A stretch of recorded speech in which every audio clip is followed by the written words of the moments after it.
Buenas noches con todos.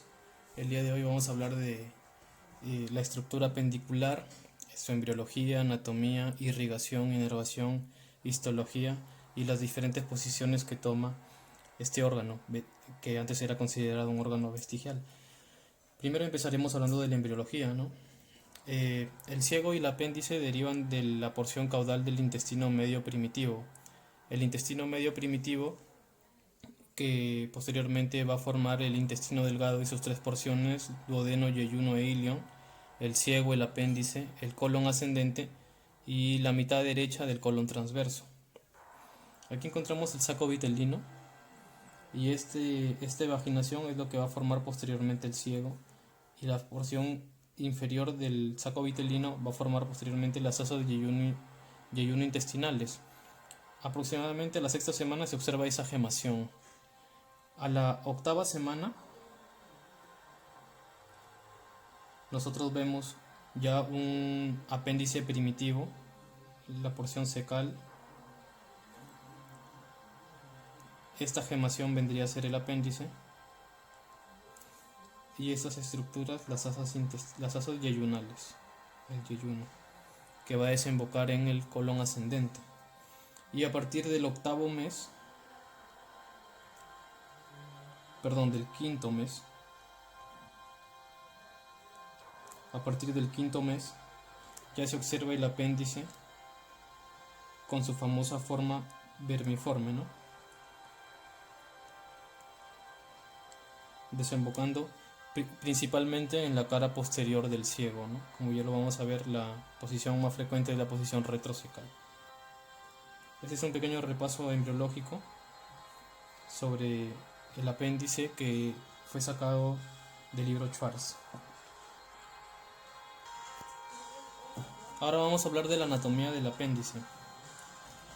Aquí encontramos, para distinguir algunas estructuras, el ciego, el ilion, la válvula iliocólica o válvula de Bowing, el apéndice ingresando por la cara posterior, y aquí encontramos el ingreso del apéndice hacia el ciego. El ciego está formado su límite superior. Este plano es el borde inferior de la válvula de Bowing. Esta es la válvula de Bowing.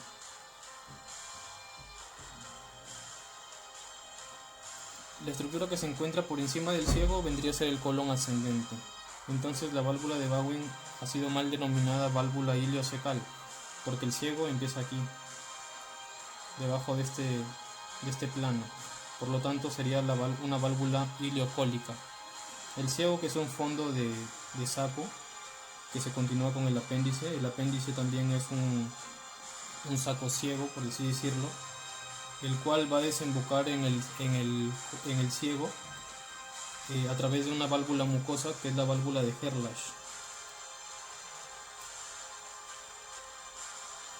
El apéndice está formada por la función de las tres bandeletas o tenias cólicas, que está formada por las fibras longitudinales del plano muscular del colon. Esta fusión genera esta gemación o apéndice. Este apéndice, en la mayoría de personas, tiene una medida aproximadamente de 6 a 9 centímetros, pero puede medir desde menos 1 a más 30 centímetros. Tiene un diámetro externo de 6 a 8 milímetros. Diámetro externo de 6 a 8 milímetros. Pero el diámetro luminal del apéndice, o sea su luz, va de 1 a 3 milímetros. El apéndice produce una secreción mucopurulenta que va a desembocar en el ciego. El ciego continúa su recorrido hacia el colon ascendente. Toda la materia que cae todas las sustancias que caen en el ciego van a seguir su tramo por el colon ascendente, colon transverso, van a formar la materia fecal y finalmente van a ser eliminadas por el ano. La irrigación del apéndice, en este caso, esta estructura es la arteria aorta. La arteria aorta va a dar a su rama mesentérica superior. Esta es la arteria mesentérica superior.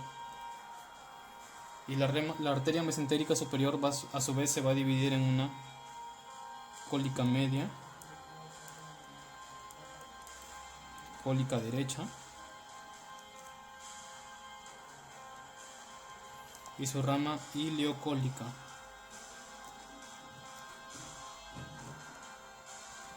La arteria ileocólica va a dar a su vez 3 ramas. Esta es la cecal posterior, cecal anterior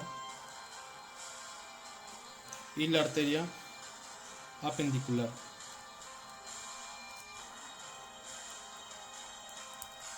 Obviamente la arteria apendicular se encarga de la irrigación del apéndice a través de un repliegue de peritoneo que lo va a fijar al ciego, que se conoce como mesoapéndice. Nosotros tenemos que saber que el apéndice tiene una cara, por decirlo así, mesentérica y una cara antimesentérica. Sabiendo que la arteria apendicular discurre por su cara mesentérica, podemos decir que es más frecuente que se perfore por su borde antimesentérico debido a que tiene un menor flujo sanguíneo y por lo tanto es más propenso a que haga una isquemia y una posterior necrosis y perforación. Ahora, el drenaje venoso sigue el mismo recorrido, ¿no? Muy parecido a lo que es la irrigación arterial. Arteria mesentérica superior, arteria ileocólica, arteria apendicular. En este caso es al revés. Vena apendicular,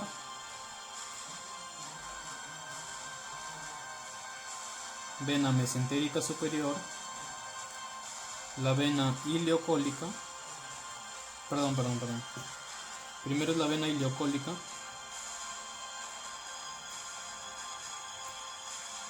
y después es la vena mesentérica superior. Esta es la vena mesentérica superior. Y la vena mesentérica superior se anastomosa con la vena esplénica y van a formar la vena porta. Entonces, vena apendicular, vena ileocólica,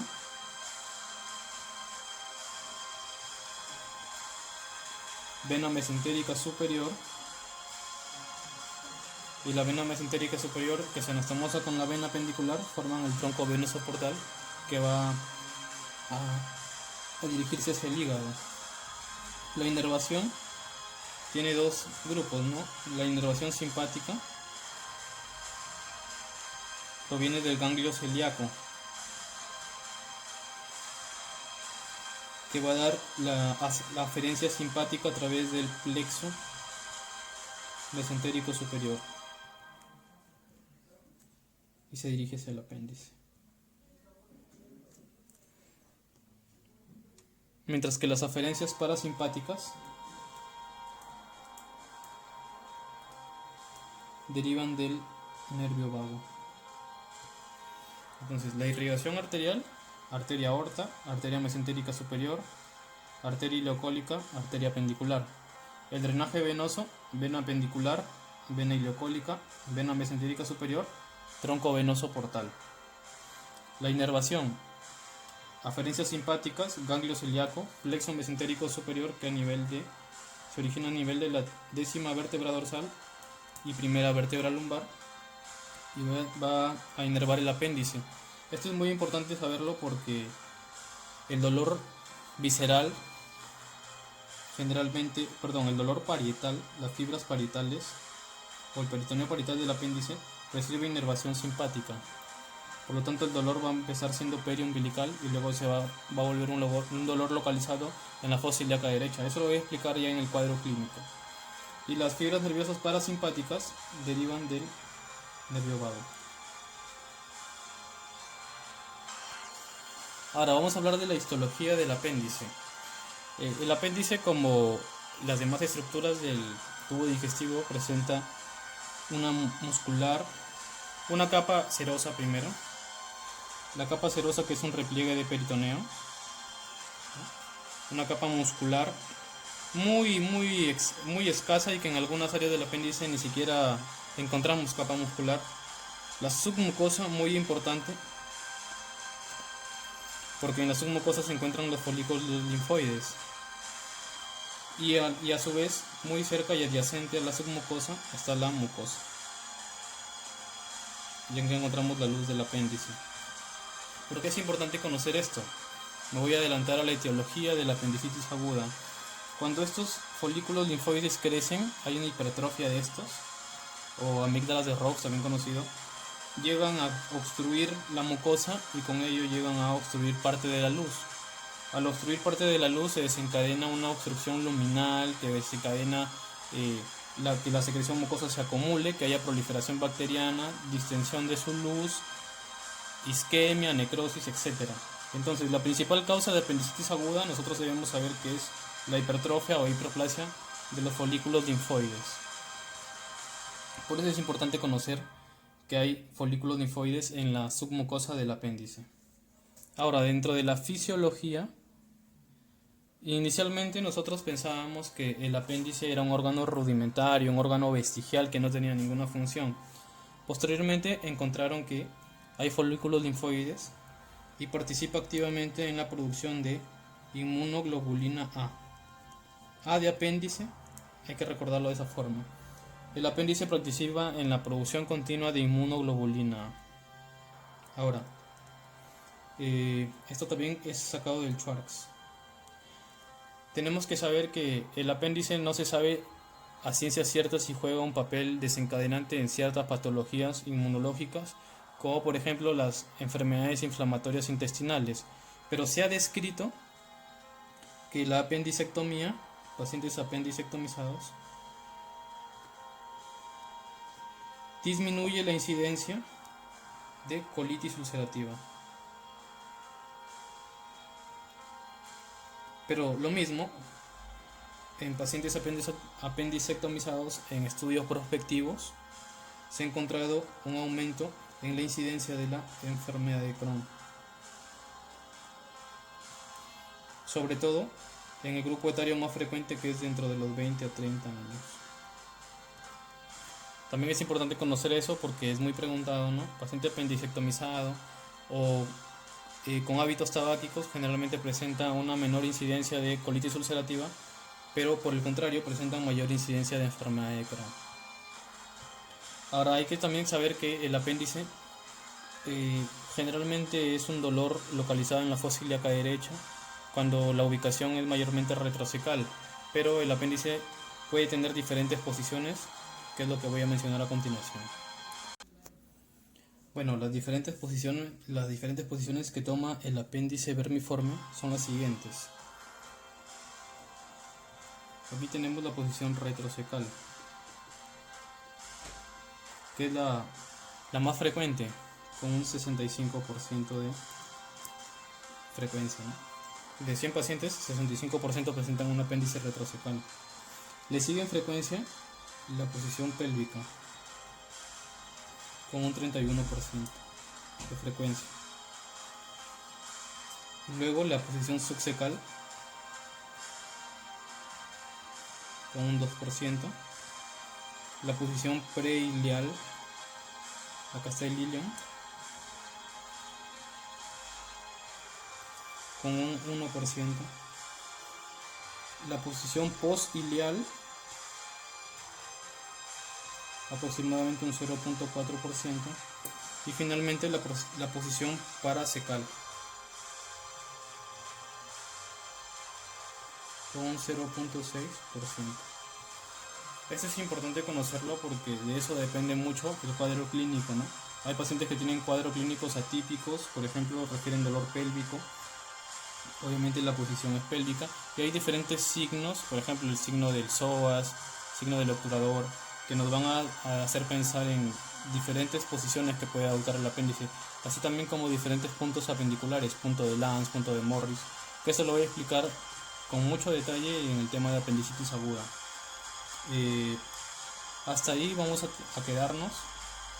Hemos repasado anatomía, hemos repasado histología, embriología, inervación, irrigación, histología, fisio, y también acerca de las posiciones, las diferentes posiciones que adopta el apéndice vermiforme.